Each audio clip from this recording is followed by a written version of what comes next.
Bonsoir Jacques Attali. Bonsoir monsieur. Alors première question, vous avez parlé au cours de votre intervention d'une somalisation du monde. Est-ce qu'en quelques mots vous pouvez rappeler ce que vous voulez dire par cette La expression? Somalie est un pays qui n'a pas d'État depuis 15 ans et le monde est un pays qui n'a pas d'État. Et c'est la première fois dans l'histoire humaine qu'on a une vraie structure d'économie de marché sans État. Et on voit bien que sans État, il n'y a pas d'État de droit. Il n'y a pas même de droit de propriété. Et donc forcément, il y a un développement de l'économie parallèle, criminelle, illégale, illégale, puisqu'il n'y a pas de droit, donc il n'y a même pas d'illégal.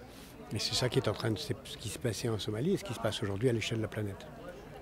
Et selon vous, comment est-ce qu'on pourrait instaurer une réelle gouvernance mondiale et quelles prérogatives on pourrait lui confier pour arriver à réguler un petit peu l'état du La monde? première des prérogatives serait d'assurer l'harmonisation entre ce que font les institutions avec le Conseil de sécurité. Donc je fusionnerai le Conseil de sécurité, G20 et Comité monétaire du Fonds monétaire, et je leur donnerai au moins les mêmes pouvoirs que le Fonds monétaire aujourd'hui, avec en plus tous les pouvoirs que s'est octroyé le G20, en particulier surveillance monétaire, dans une perspective d'aller vers un système monétaire mondial, comme on a eu un système monétaire européen.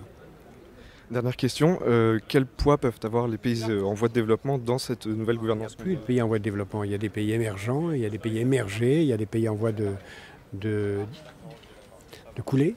Et le monde a totalement changé. Donc le grand continent d'aujourd'hui c'est l'Asie, le grand continent d'après-demain c'est l'Afrique.